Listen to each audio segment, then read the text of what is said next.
So finally दोस्तों आप लोग देखोगे टाटा पावर ने अपने क्वार्टर फोर के नंबर डिस्क्लोज कर दिए हैं। तो कैसे है क्वार्टर फोर के नंबर, चलिए जानते हैं डिटेल में और साथ में क्या अनाउंसमेंट हुआ है। जो अनाउंसमेंट की है कंपनी ने वो है भाई ₹2 पर इक्विटी शेयर से डिविडेंड, यानी कि 200% से कंपनी आपको डिविडेंड देते हुए नजर आएगी। और इसकी जो डेट वगैरह है ना, वो यहाँ पर आप लोग देखोगे भी तय कर दी गई है। ट्यूसडे 4 जुलाई ये इसकी जो रिकॉर्ड डेट है वो तय की गई है। उसके बाद आप लोग देखोगे जो पे हो सकता है वो आपको 18 जुलाई तक देखने को मिल सकती है डेट। तो चलिए अब जानते हैं डिटेल में भी आखिरकार इसके आगे के जो रिजल्ट्स है वो कैसे हैं और इसका जो इम्पैक्ट है वो स्टॉक के ऊपर हमें कैसा देखने को मिल सकता है। तो यहाँ पर आप लोग देखोगे भी हम डिस्कस करेंगे इसके कंसोलिडेटेड स्टेटमेंट को लेकर।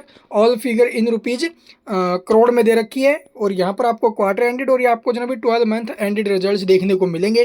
पीडीएफ क्लियर नहीं है तो भाई ध्यान से सुन लेना। अगर बात की जाए टोटल इनकम की या टोटल रिवेन्यू जो अदर इनकम इंक्लूड होकर हमें देखने को मिल रही है वो 16,463 करोड़ की, जबकि प्रीवियस क्वार्टर में 15,294 करोड़ थी और प्रीवियस ईयर के सेम क्वार्टर में लगभग 13,325 करोड़। ईयर टू ईयर और क्वार्टर टू क्वार्टर दोनों जगहों पर जो इनकम है वो इंक्रीज हुई है। रिवेन्यू फ्रॉम ऑपरेशंस भी आप लोग देख सकते हो 15,846 करोड़ इस क्वार्टर में, जबकि प्रीवियस में 14,651 था और प्रीवियस ईयर के सेम क्वार्टर में 12,500 करोड़ के आसपास। यानी कि रिवेन्यू काफ़ी अच्छा इंक्रीज होते हुए नजर आए, चाहे वो ईयर ऑन ईयर बेसिस हो, क्वार्टर ऑन क्वार्टर बेसिस हो, चाहे वो 12 मंथ बेसिस हो। यहाँ पर देखो 12 मंथ की अगर बात करें तो 63,272 करोड़ इंक्रीज होते हुए नजर आया है। कहाँ से? 56,547 करोड़ से। तो इनकम काफ़ी अच्छी हुई है अभी ओवरऑल। एक्सपेंस आप लोग देखो, यानी जो खर्चे किए हैं भाई, तो अब की बार खर्चे भी बढ़े हैं। 15,691 करोड़ के रहे हैं, जबकि प्रीवियस में 14,254 थे और प्रीवियस ईयर के सेम क्वार्टर से कंपेयर करें तो 15,000 आई थिंक 547 है भाई। तो क्वार्टर टू क्वार्टर और ईयर टू ईयर दोनों जगहों पर जो एक्सपेंस है वो भी बढ़े हैं। लेकिन अब की बार रिवेन्यू एक्सपेंस से फिर ज़्यादा, मतलब कंपनी ने फिर से प्रॉफिट बनाया है। लेकिन कितना प्रॉफिट है चलिए देखते भी। Net profit for the period अगर बात करें तो अब की बार जो कंपनी ने यहाँ पर प्रॉफिट डिस्क्लोज किए हैं वो देख सकते हो, लगभग 1,045 करोड़ के, या 1,045 करोड़ के, जबकि प्रीवियस में 1,076 करोड़ के थे।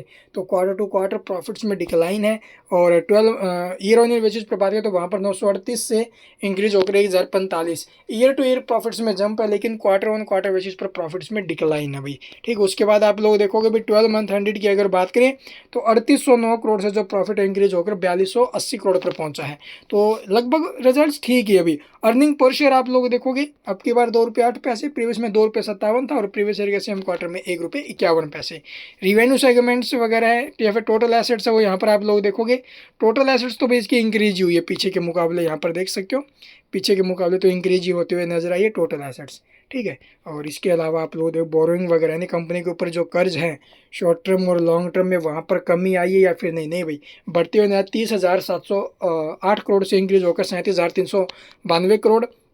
और वहीं आप लोग देखोगे भी लॉन्ग टर्म में भी हमें जो डेट है वो कंपनी के ऊपर कम होते हुए नजर आए, 18,265 करोड़ से कम होकर 12,000 करोड़ पर आया है। तो ये इसके डेट वगैरह है। तो चलिए भाई अब देखते हैं मार्केट एस्टिमेट से कंपेयर करके कल के दिन इफेक्ट कैसा आएगा। तो यहाँ पर आप लोग देखोगे भी जो मार्केट एस्टिमेट रिजल्ट्स है वो कैसे हैं। जो इसका अर्निंग पर शेयर एक्सपेक्ट किया जा रहा था वो था अभी ₹2.53, आया कितना है? ₹2.08। यानी कि यहाँ पर तो आप लोग देखोगे मिस हुआ है। 1,544 करोड़ के आसपास का इसका रिवेन्यू एक्सपेक्ट किया गया था और 1,546 करोड़ के आसपास का इसका रिवेन्यू आया भाई।